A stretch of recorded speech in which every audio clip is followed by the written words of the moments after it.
So good afternoon, everyone, and welcome to today's webinar, Build versus Buy, Strategic Talent Decisions in the Age of Agility, hosted by DHR Global and supported by Hunt Scanlon Media. I'm Suzanne Jacob, Global Chief Marketing Officer at DHR, and we're thrilled to have you with us today. At DHR, we work closely with leaders across industries who are navigating rapid growth, transformation, and new technologies. One of the most critical decisions they face is whether to build leadership talent internally or bring it in from outside. It's a strategic choice that affects company culture, performance, and long-term success. Across industries, from private equity to enterprise organizations, leaders are grappling with the same fundamental question. When is it smarter to develop talent internally, and when do you need to make a strategic hire from the outside? Today, we'll explore that decision through a few key lenses. What defines a build versus buy approach in real terms? How do growth pressures or digital transformations shape those choices? What happens when leadership transitions are unexpected or high stakes? And how does technology, especially AI, shift the calculus? With me today are Greybe and Dwain Celistan from DHR Global. Christine is president of DHR Leadership Consulting and leads a global team of experts who help organizations identify and develop executives ready to make high stakes, high pressure, and high complexity decisions. As an executive search consultant, she helps public and private companies recruit leaders across the C-suite and board and for key fundamental roles. Thanks for joining me today, Christine. Thank you. Dwain is managing partner and leader of DHR's diversity practice and is based in our firm's Chicago office.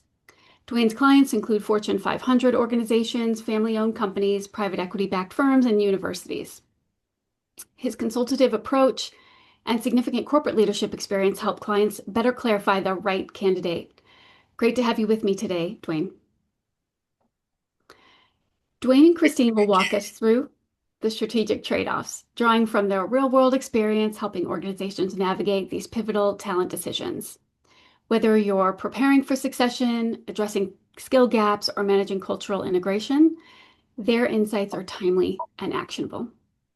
One housekeeping note before we get started, we will have time for Q&A later in the webinar, so please feel free to drop your questions in the Q&A box at the bottom of your Zoom screen. We're really excited to have you with us, so let's dive in. Dwain and Christine, my first question for you is I want to kind of start at the higher level. So what does it mean when we talk about build versus buy when it comes to talent? And what are some of those key differences between building and buying? And maybe you could give us some real world examples of that. And Dwain, I'd love to start with you. Yeah, great question to start this afternoon off. I think about one recent example of a client where they had IT talent. And so they weren't sure the quality of their talent relative to the outside market, and more importantly, what that means for their organization. And so one of the things we were able to uncover for them in a more narrow but specific example is here's where your talent's good and solid, and here are some gaps you have versus the outside market. So they have the opportunity to either develop the talent they have, which we call build. How do I build them? How do I add on skills or capabilities that may not readily exist? Or do I go outside and essentially buy that talent immediately? And in this instance, great conversation, in fact, this week was, well, they'd rather build based on the time horizon, because the time horizon in the private equity space is important with respect to, do I have the time to build the talent to get to my exit? Or in a public space, maybe time is not the issue. It's just, do I want to build that talent, or do I need to acquire that external capability and perspective? But I'd love to hear your thoughts on it, Christine. Thanks, Dwain. Yes, it's an interesting one, because I think when you consider the build versus buy, I mean, there's a place for either one. I don't think it's not, do I do only buy or do I only build? I think they coexist. And really the purpose of an organization, when they look at building talent, is how do you empower employees to reach their full potential, so that it contributes to individual growth and organizational success. And I think you gave the example of, where the time horizon impacts, the ability to go out and buy talent. I can share that we've seen cases recently. We had a client who was looking at promoting someone into the chief marketing officer. And this is someone who, this would be their first time to be the chief marketing officer working within a global organization. And so what they did is they said, we want to ensure that this individual is able to be the best leader they can be. And to support that, they looked at, engaging a coach for 6 months. They looked at how to support her performance and ensure success. So that's a case where you have a very specific opportunity to really tie performance and coaching to help the person succeed. Another case that I think is interesting, and you may have some views on this, Dwain, is the silver medalist. When you're looking at succession planning, not everyone's going to get the role. So how do you put in place retention strategies that the person that you pass over is actually going to stay with the organization? I think it's something that a lot of our clients grapple with. I don't know if you've seen that. I have seen that a few times. And there are ways to advance someone and still enrich the career of the silver medalist, as you shared, so that they can still grow their career, grow their experiences without necessarily getting that coveted next role that was most desired for both parties. But that is another way to try and enrich the careers of both of those senior leaders.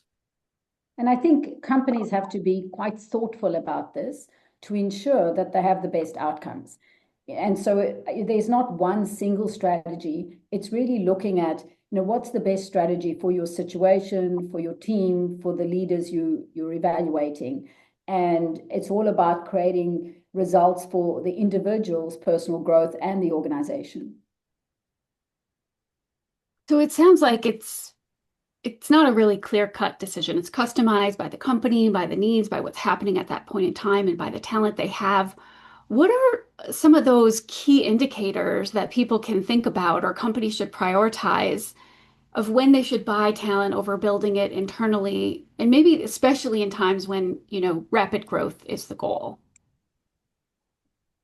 Do you want to kick us Take a off, stab Suzanne? at that. Yeah. So even yeah, rapid growth or any growth mode, sometimes when the vacancy is there, either created vacancy, a new need, a new role, or someone's retired or moved on in some other way, many times you just have or do not have the talent. So, I had a client that really needed to advance their risk profile. How do they handle risk? They had $500 million of risk. They self-managed. And their people that were on the team just didn't have the full scope to take on the entirety of the role. So they really didn't have what they needed to replace that person.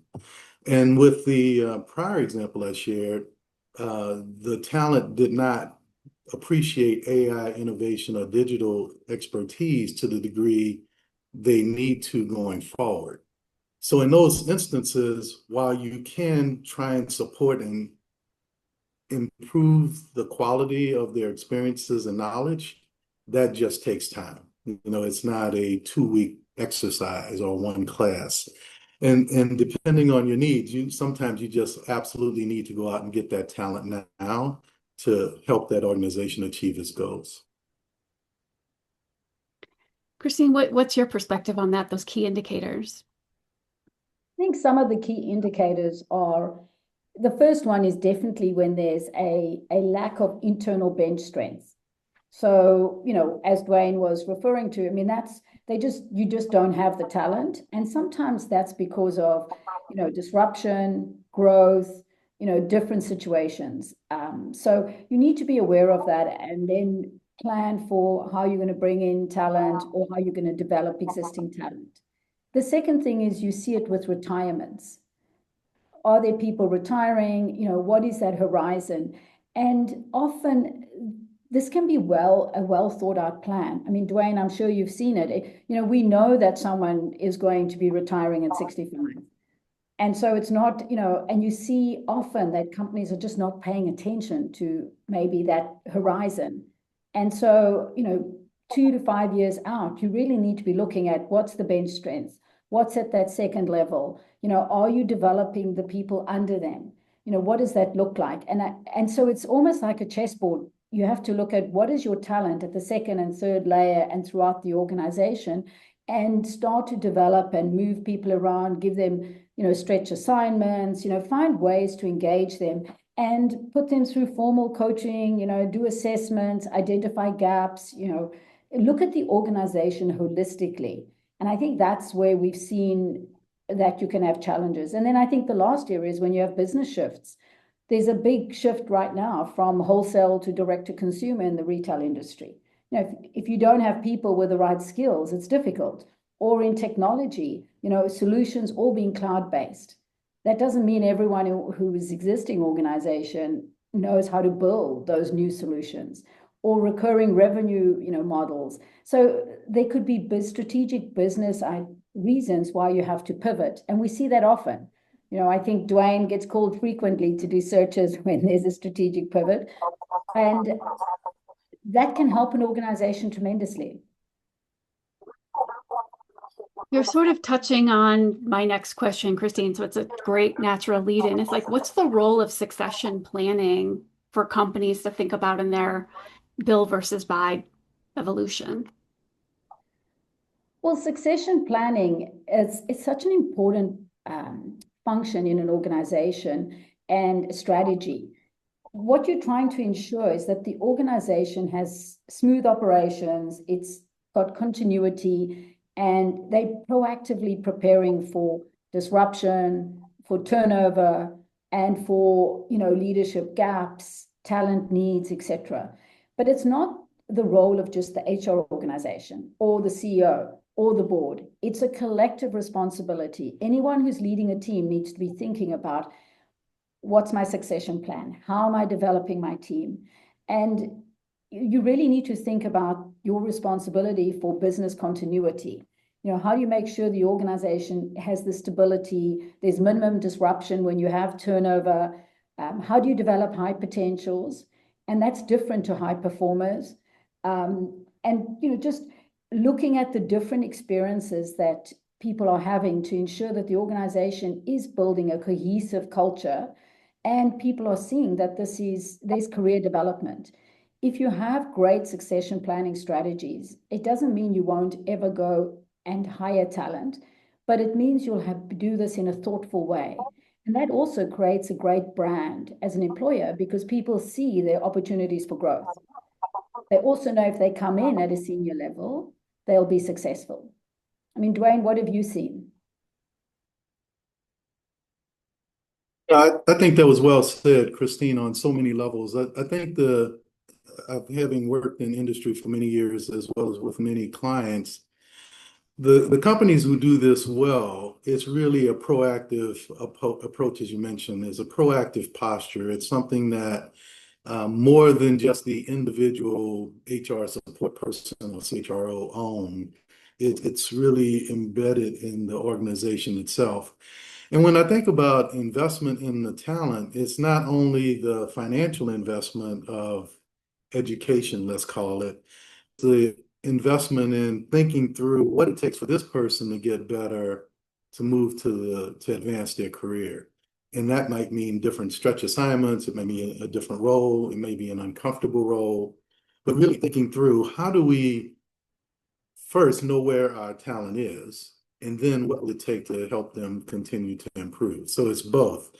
And so the better organizations spend time on those annual reviews to know where the talent is, because I need to know what my baseline is to know, well, what will it take to get to the next level? If that's the case, as we know, many people, everyone can't be the leader of the department. So we still need leaders who can add value within the department or the company without being at the top of the house, the very top row. And succession planning is great when we have time, but and you mentioned the importance of it, but during some of those unplanned or like high stakes leadership transitions, such as CEO turnover, maybe unexpected CEO turnover, how should organizations approach the buy versus build decision in that situation? Christine, maybe we start with you. Okay. Well, I think the first thing you do in that case is review your succession plan, if you have one, hopefully you do, and analyze, what does your pipeline look like? And do you have anybody who's ready now? Do you have anybody ready with development? It's that preparedness and that very thoughtful approach of, what's the right thing to do? And I think there are a couple of areas that you really need to focus the organization on. The primary goal is to maintain stability and continuity if your CEO resigns, because at the end of the day, that's important to maintain the growth of the organization, to settle down, the entire employee base. Establish a communication strategy. You really need a communication strategy that's clear and concise and consistent. Thirdly is look at, are there any interim leaders? Do you need to put an interim leadership plan in place? I mean, it depends on what's needed. If you don't have anyone, I mean, there are different solutions. Engage stakeholders. So make sure everyone's engaged in the process, you know what to do, and focus on the future. Where is the organization going? And that's where I think you have to then, and I'm sure Dwain's got some insight on this, is look at your success profile. What are the essential skills? What are the knowledge and behaviors and attributes for this to be a successful hire if you have to go external? And consider things like, do you take a step-up candidate? Can you take someone from an adjacent industry? So there are many ways to look at then what do you have to do if you don't have your solution today? And Dwain, we've seen this time and time again that it's the communication strategy isn't there. It's not the preparedness and thoughtfulness is neglected, and it gives a lot of negative perceptions. It creates employee turnover, and a lot of things can occur as a result. Well, I tend to be more focused on the buy side of this equation. And and most times it's the organization has determined we don't have the talent. And so to make that a successful experience is one where internally there needs to have the discussion, sometimes a debate on what good looks like for this external person coming into our organization. What are the technical competencies we need? Who's the right person at this time? Is it a transformational leader? Is it someone who's a maintenance leader?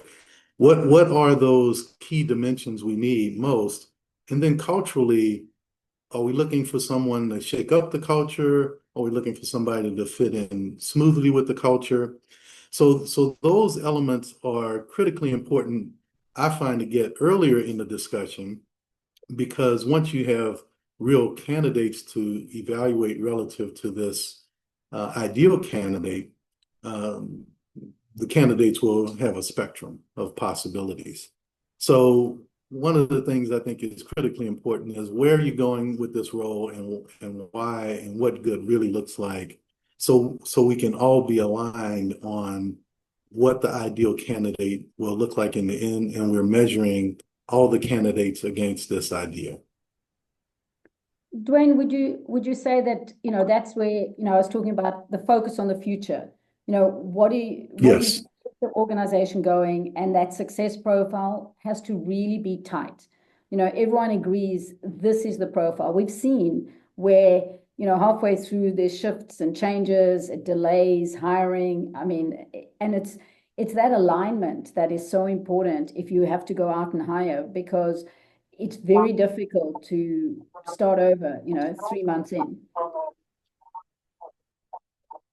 Well, not only that, the uncertainty that it gives to your organization to have a key leader not in place for an extended period of time only because we didn't get that alignment up front is a missed opportunity for all. It's a missed opportunity for being represented in the market properly. It's a missed opportunity with the candidate pool. Maybe if we were tighter, we'd have more candidates that are in line with the desires, as opposed to a broader spread of people who are interesting, but not necessarily ideal for this opportunity. So I think that's not to be underestimated. The front end of the process can save every lot of time, and more importantly, get the right person more quickly. I want to shift gears a little bit. It feels like everywhere we're talking about AI, and I think that has a very big impact in our talent. So, as companies rapidly adapt to digital technologies like AI, how does how do leadership development and executive search evolve? Is it possible to build that capability, the AI or digital transformation capability within an organization? What's your perspective on that? Um, I think we're all learning about AI. I think it's an area where we're not there yet, and it'll be quite different 18 months from now than today. Um, and so I think there does need to be a person or a group of people who can help and cascade the direction to the broader population of the entity. But it's unavoidable. We know it will touch so many places in ways we've not yet experienced. And so one shared earlier was, the AI capability, that muscle was really not developed for this organization. First, they recognize that we help them recognize that's a gap, and now they can do something about it. And in our organization, for example, we have a group of folks who are really pro and forward thinking on AI. So they're helping us to think about how might it apply to different parts of the work that we do. So I do think you need an internal advocate for an organization, and that needs to be someone more senior, not some of your earlier, younger, emerging leaders, because they can't influence the senior leaders enough from that perch. You need somebody who's really a senior executive to help the organization realize there's an opportunity here that we may not be embracing to the degree that we need to. I think, Dwain, what you're saying is so true. I mean, we all have to embrace AI. I mean, it's this is the future, and so I think there's some ways of looking at this, Suzanne, that are when you take a consulting lens as to how can you help an organization. I think we need to encourage people to have an AI strategy. Organizations need to develop that, and as Dwain mentioned, you've got to lead from the front. So, from the CEO down, everybody has to be aligning that there is an AI strategy. There's an investment in upskilling people, hiring for gaps to strengthen as need be, looking at diversified industry approach to talent. So rather than, we see a lot of clients will build, the organization from within or hire from not their own sector. They won't do adjacent industries, or they won't go to best-in-class technology companies. So this is where you have an opportunity to bring in best-in-class talent, and they can then teach, the rest of the organization. But as you look at an organization, you also need to be aware that you can't hire one person from, that's an AI guru into the organization, expect that's going to change it. You have to build enough of a base and that they feel comfortable, and that will help shift the culture, shift the learning, and provide the knowledge sharing. Another thing I've seen done well is the AI advocacy, having a strategy and appointing, a AI champion and people who will drive adoption. So they'll help influence. And then, foster that culture so that people are really thinking about this is important. And then you have to have measures. How are you going to measure how successful it is, and where can you improve? I don't think I have a good example. I don't know, Dwain, if you do, of good AI measurement yet. So we got to find one of those. But, I think that's important. How well is it working? We recently did a benchmarking project, and one of the clients we looked at had a fantastic strategy to technology and really enhancing their organization. And what they had done is brought in talent from diversified organizations and created this technology organization that was forward thinking, that was looking at investment, was looking at loyalty programs, was looking at adopting AI solutions. And they're far ahead of their competition as a result. So, but there was also that culture of bringing in diverse talent. So no one felt isolated. You could attract someone from financial services, from retail, from technology, and they were all coexisting. So I think you need that. You can't just hire one person.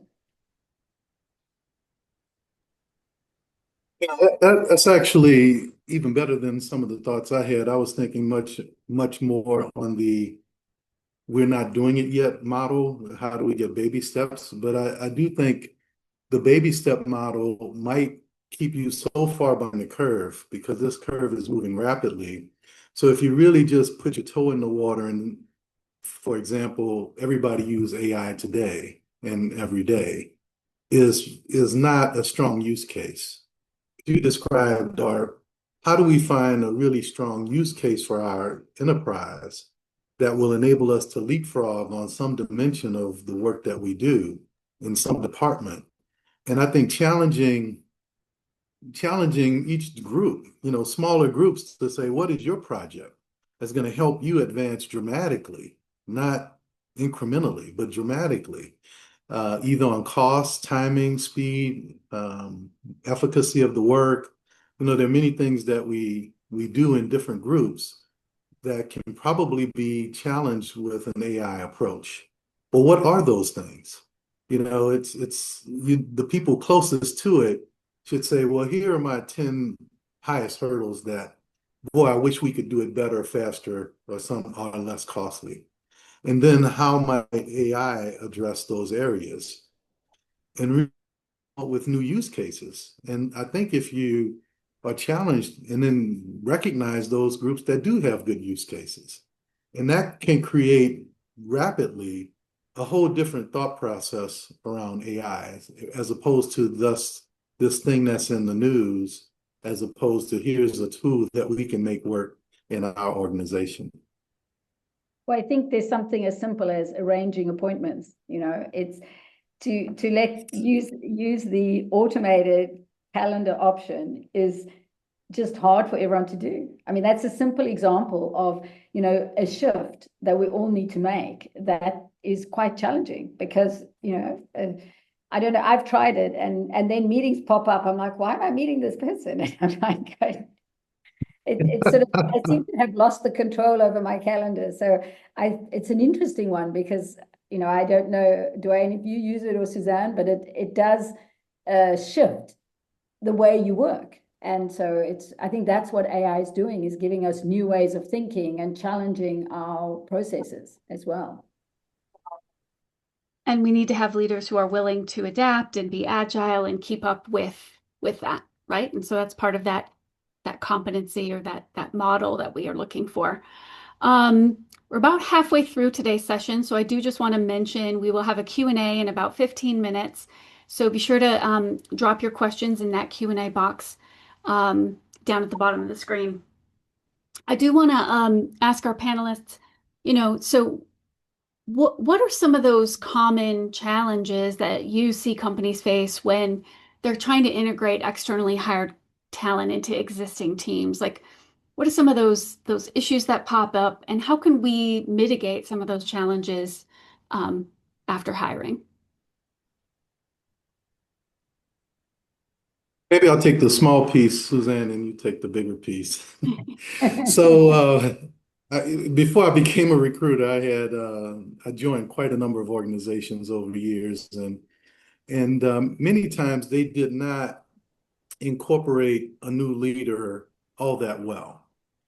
And so as a recruiter and using our leadership consulting team, I've helped, and we had some great data that showed onboarding can rapidly advance the incorporation of a new leader at all levels. And when I thought about my best experiences coming in versus my least, the ones that had a more thoughtful approach to how do I bring in a new leader and position them for success, as opposed to, wow, I finally gotten this person to fill this open slot. Now that's over, we can go back to everyone doing what they need to do in their respective roles, which is all too typical. So I think really thinking through what will it take to be successful? How do we help this person become successful? And many times an external party can help with those milestones and touch points. And one of the things we also learned is doing a 360 of their contacts to see, well, how are they being absorbed into the culture? Are they being absorbed? Because we're all going to be a virus, but are you a probiotic or the flu? And we want this new person to be a probiotic to enable the organization to be even better, not a distraction, not someone who, why they come in here, how they select this person kind of a feel. So I think it's really important work. It's many times underestimated how challenging it is for the new talented person to still come in and get things done and work well with their colleagues. And lastly, I've read a lot of books on starting with a new role, and many of these books will argue that you should come in and try and win quickly. I would argue that's the absolute worst thing to do because you don't know when you win who you've irritated with that change. It's better to go in, create relationships, get to know people, those that you clearly will work with and those that you may work with down the road, and create relationships, understand the landscape better, and then you'll be much better able to implement change and make things happen. But if you try to make things happen in a week or 6 weeks, more than likely you'll ruffle more feathers than you'll engender good feelings with your colleagues. Christine? Well, Dwain, I'm smiling because I was involved in just doing a review today with someone, and was exactly that, which is they didn't listen, they didn't take the time to get to know everyone, and so they came across as arrogant, and so it was just and they're not like that, but it was just how it was perceived, which created conflict, and then you've got to deal with, and that's where 360 is so important. But it's a couple of things that I would also, that I think tie well into what Dwain was saying is you need to look at cultural misalignment, because often there could be a difference in what's expected and how someone's behaving. So, you want to make sure that you're hiring people who are, not a culture fit, but a culture add. They're additive to the culture of the organization. They're building on it and they're growing the organization into the future. The other thing is look at the organization. There's often resistance to change in existing teams or leadership. So how do you support people in, providing a leadership program or, leadership development or team effectiveness, or, there are things you can do to support these teams, because it's very hard if the organization is not ready to accept the change. Another area that we've seen come up is that lack of understanding of dynamic and decision-making norms. So you'll find that there are cultures that are top-down, there are organizations that are relationship-driven. I mean, anyone coming in needs to understand what is the fabric, and they need to be able to work with that decision-making norm, because there are different styles in different organizations. There's no right or wrong answer, because it depends on your industry. There are companies that are poorly run that are hugely successful. So, it's a matter of understanding the landscape well, and then, aligning on expectations, realistic expectations. Often expectations are unrealistic, that, someone's going to come in and have an immediate impact. So it's just not possible. How do you build around it? How quickly can you give people time to be successful? You take, for example, I think in our article we wrote, we mentioned the Starbucks example. I mean, somebody was taken from an adjacent industry, but not given the time to necessarily, adjust. So if you want someone who's going to come in and deliver immediately, you have to think about your profile differently. It's very hard to, get someone who's never been in, the the coffee business to suddenly be making those decisions in the way you want them. So, I think there are things you can do to mitigate it. You can look, as Dwain was mentioning, onboarding. You can look at coaching. You can also consider pre-boarding, where before an executive starts, you're making sure you're ready for them. I mean, we've all got stories of friends or colleagues or, the experiences where, somebody's not ready for when a person starts at work, which is remarkable, but it happens. And so what are you doing? And given that we've got this hybrid work culture, are you preparing people in that way? Do you have things like executive sponsorship or mentoring programs? What is the support for development? Early 360, so you can guide someone, give them feedback and help them be better, because, those first 6 months are a critical period. Dwain, I don't know what you've seen, but I think you can prevent a lot of these issues if you're supporting them and helping them see, where they're falling short. Yes, I've not seen any recent data on the subject, but earlier data really indicated that what you described can be so much better for all. The teams that this person, as well as their personal experience, and also the worst case where it doesn't work out. Because there are people where it just doesn't work out in a short time, not because they weren't good, but this process broke down to a degree that it just didn't work out for all parties. And now we're back where we began, several months earlier. So I think it's really not so much running away from the worst case, but trying to embrace the best case so that this person can add value. And I've placed a number of people that within a year, they turned around businesses and created massive savings and really added incredible value. But it wasn't because they started on day one doing anything miraculous. They got in, they understood the landscape, understood the issues. And from there, they were able to take their experiences and brain power and capabilities to really make those impacts, win-win that we're striving for. And I mean, I've seen a client who's really invested in their direct reports. They took the time to assess the team. They, invested in any new hires, getting coaching and onboarding when they start by, a third party. They do leadership programs for the whole group, and they're outperforming the competitors. So, it's not just because of that, but they're creating this environment where they're helping the team be the best they can be, and creating a cohesive team.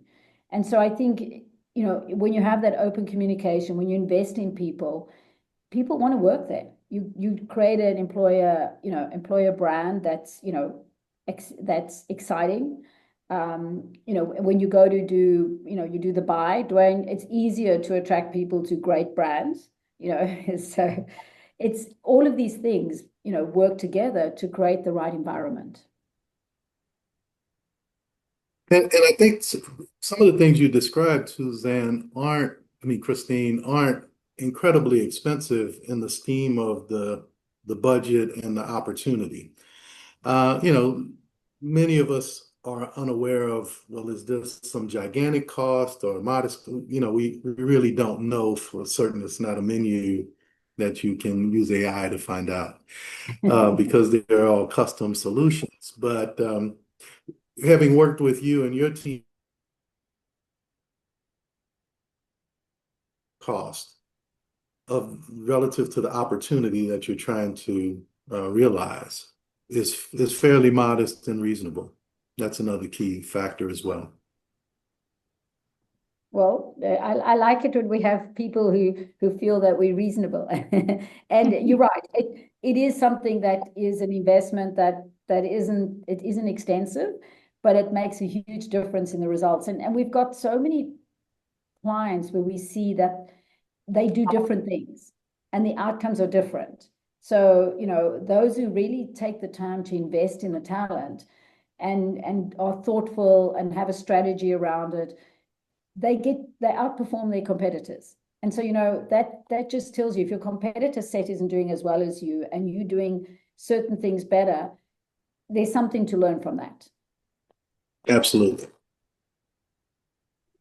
I'm curious if there are any particular industries where building talent is more advantageous than buying, or vice versa, right? Are there any examples that you have from different sectors where you see it work more often or be more successful? I work across a number of industries.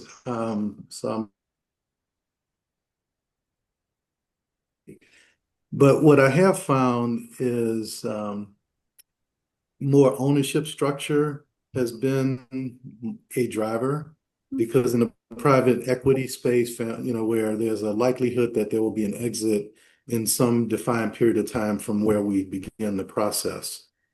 They can more clearly see, do I have the time, or am I willing to invest the time to build the talent? And for them in their industry, that's a relatively quick yes, no. So they say, based on my time horizon, I can or I can't. And then they decide and then they move. Other ownership structures or nonprofits, universities aren't under a similar time pressure for that change to necessarily occur. So they don't have, well, in 3 years, we have to be in a place. So they tend to be a little less urgent on the thought process. Doesn't make it right or wrong, but the time pressure can be a change. But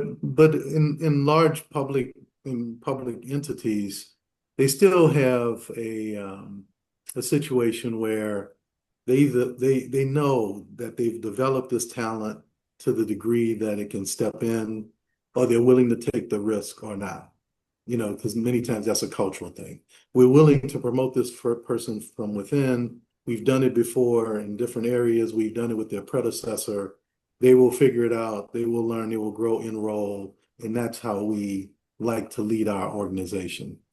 Other organizations will just take a different posture that we can't wait for this person to grow, enroll. We just need to have that leadership now. And we will then have to work the other side of that, work to make sure the cultural component is a success. Because we know the technical component can be successful. That's easy to define. It's the cultural piece. Can we get the group to realize their potential?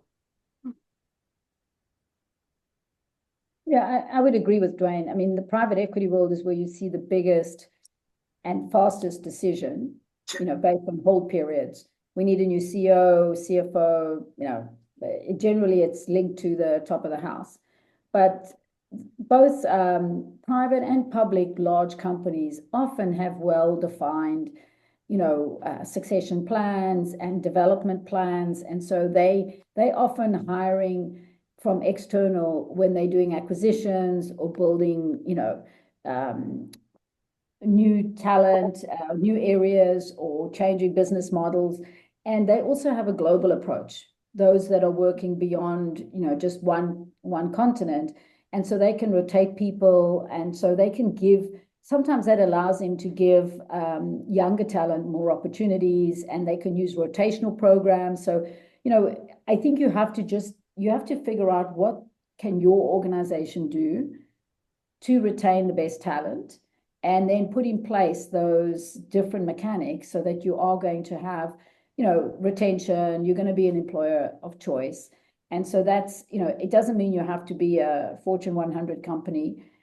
You could be a small business. I mean, DHR is an employer of choice. We get great awards for our company. So, it just varies on what is your approach, and what resources are you going to dedicate to creating a sustainable organization and a high-performing organization. But I think that's a point. Is your organization striving to be great? Or are you just going through the motions in your sector to be adequate? If you're striving to be great, culture has to be a component of being great, because most organizations that we certainly work with have a lot of people, to enable them to realize their goals. So, and being great without ensuring that you attract, retain, and promote the best talent is probably not an organization striving to be great. I want to shift gears and answer questions from our audience. So we have one to start, but if you have a question you'd like us to ask, please drop it in that Q&A. So this one is in a growth phase company with only lean teams, how do we motivate people to use AI to enhance their work without fear that they'll be replaced? So the reality is that we can only hire necessary talent, and people are fearful that their jobs will become redundant. But it's more the case that we just don't want to hire more than necessary and utilize AI and automation to make people work faster, smarter, better. So how do we motivate them?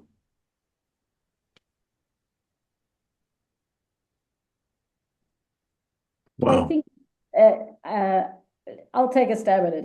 I think the first thing you can do is make sure you have a clear communication strategy from the CEO down about, what is your objective here?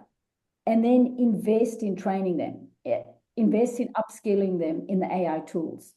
So, bring people in to talk about it, teach them how to use it, rather than just rolling it out and saying, okay, you can play with this, and if it works, because that sort of sometimes can be a bit fearful. So I think it's giving that, and having this open forum and safe space where you're like, okay, we'd like feedback, we'd like to measure how it's going. You can bring in themes around work-life balance, how we want to make sure that you can, be successful, but also have work-life balance, because you can use AI tools to do some of this. So really, you've got to have a really clear strategy and communicate that to everyone as to why you're doing it, but then build that safety around, training and talking about it. I think that would help. Mhm. Dwain? And I think also the proof's in the pudding, though. If on the backside the team goes from 10 to 8, that will speak more loudly than the communications plan. So I think there also needs to be some thoughts around, if by chance we can do this group's function with two fewer folks, 20% less or whatever have you calculate it, what happens to those folks that are no longer needed here? Are they captured in another part of the organization? Is there another way to take advantage of their capabilities? I think that is something that needs to be considered, or that would in fact be a true fear. And there would be more foot dragging and less enthusiasm and support for the initiative. So I think that needs to be thought through, and if that is the objective, how do you think about that for communicating it and then working it out? Because sometimes that is the strategy. We need 20% fewer people doing this work. I've done some work with some people who do robotics and order to cash and those types of areas. So you have all these people doing fairly routine work. Well, do you really need that number of people doing fairly routine work? Some people can elevate and do higher order thinking of that work, but essentially you don't need the same number. You can do it, name that tune with significantly fewer. Those situations do exist, and they will exist. I mean, that's part of the benefit of the tool in some areas. Um, but I think you have to think through, how do I want to share that? Because in those areas, that is the goal. So how do you manage that, knowing that some people know they won't be on the team 3 months from now? Dwain, in this question, one thing I noticed, they said, well, they don't want to reduce the numbers. So I think you then have to introduce upskilling so that they know Yes. that you're investing in them, and put in development plans for them to be able to do bigger jobs than what they're doing today. So you have to have a very clear career development plan. Otherwise, people will not believe that they're still going to have the same job. Because in many instances, I don't have many personal use cases that I've observed, but that is the goal. because now we've eliminated some of the more rote elements that can be quite time consuming. Now we can think about, well, what does the output of that piece of work lead to, and spend much more time on the high value elements. And so that's where the upskilling may be useful, because maybe you spend so much time getting to the end point that you spend insufficient time on what the output of all that effort was. So upskilling on, well, what do I do at the end point faster, where you can get more value, I think can be actually energizing. Because, wow, now I can work with the end of this long process as opposed to the long process to get there. We have another question from the audience, which is, owing to the need to get the best talent, why isn't it standard practice in executive search to build a candidate's interview skills internally? Some top performers struggle to articulate their value and miss the opportunity. Thoughts on that? Dwain, You're you go both first. smiling. So why aren't the internal people prepared for interviewing skills? Given interviewing skills so they present themselves better? Yeah, how does the the candidate present themselves better internally? That is a challenge, because even people from the external market, many of them don't interview regularly. So we call them about a great opportunity. They haven't interviewed in a year and a half or longer. How do they capture their success as well and succinctly to answer the right question and not give an extensive story when a short answer would have been satisfactory? I think that can be true in both instances, internal and external. Fortunately for candidates I work with, I actually help them with, condensing their communication and being succinct and really thinking about, I call it their top 10 successes in the last 3 years. Because I don't really care about what happened in 05 and 2010, even 2015, because guess what? That was 10 plus years ago. I want to know, I'm a recency bias interview. I want to know, what did you do well in the last 3 years? And so what are those examples, and how do you share them in about 2 minutes? I think that's the same need, internal or external. And it's just not well known if you aren't into the interviewing game. It's just not there. Because you've done the work, you've accomplished it, but you aren't necessarily put in positions to frame it succinctly in an interview format, unless you're in an interview. I think you're right, Dwain. We have a responsibility in the industry we work in to guide and educate talent, internal and external.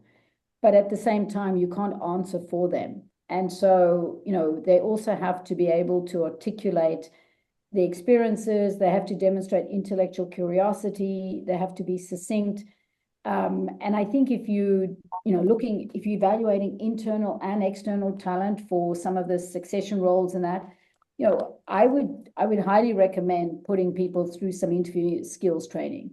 Because if you're in an organization and you haven't actually done much interviewing, you often don't perform as well. So I think there's training that can be done, and it can be done by both the organization itself or by using, a third party, people who do this every day, because, that's the best, experience you can get is practicing.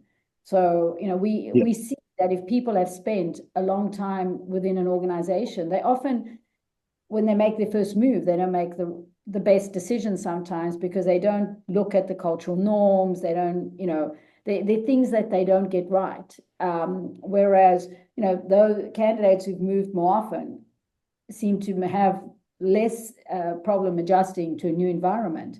Not saying that's the right way to go, but, you can see nuances like that. So it's just being aware and conscious and supporting people. And I mean, my advice of just my years in the industry is intellectual curiosity, ask questions. And I'm always amazed at how many senior leaders, do you have any questions? And they go, no. Like, you must have a question. So, Dwain, I'm sure you've had that experience. They didn't ask any questions, and you're like, is that possible? Well, or the worst experience was, where do you guys eat lunch around here? Well, I have a candidate who ordered 2 lunches. He said, no, that's a lot of exercise. So he ordered 2 lunches at an interview. The client wasn't so happy. Oh my gosh. Well, I want to wrap up here. I'm going to have one final question for both of your panelists, but I want to thank you, Christine and Dwain, for sharing your expertise and insights and clearly your friendship with us today. It's been really fun to watch you banter back and forth with each other. And thank you to everyone in our audience for joining us and for the thoughtful questions and engagement. As we've heard today, the build versus buy talent decision is influenced by a range of factors: company culture, performance, growth pressures, leadership transitions, and even the impact of technology. We hope that we're leaving you with some new strategies and maybe inspiration to help elevate your teams to new heights. For my final question, Dwain, I'm going to ask you first, what are your final words of advice for our audience on build versus buy?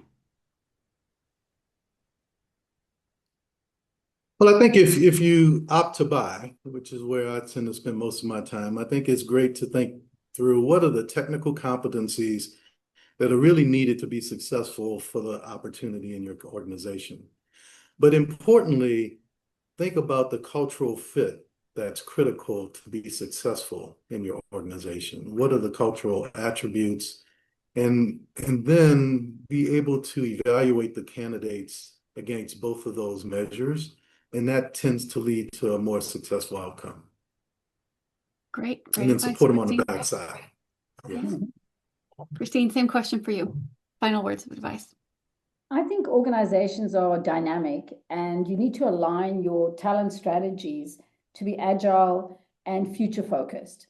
Organizations will benefit from much more situational management, where your approach can include, hiring talent where you have gaps, implementing robust talent development and succession planning strategies. So the key thing is to stay agile and be able to adapt to disruption and growth and really stay future focused. There isn't one single strategy around when you hire or when you develop. It's about a continuous, goal. This is where your organization is going, and at different stages, you'll have different needs. So I think it's that you need to build both of those into your, organizational framework to be successful. Great advice. Thank you again to our audience. If you'd like to continue the conversation or you have further questions, please don't hesitate to reach out to any of us at DHR, connect with us on LinkedIn. Thank you again to everyone and have a great rest of your day.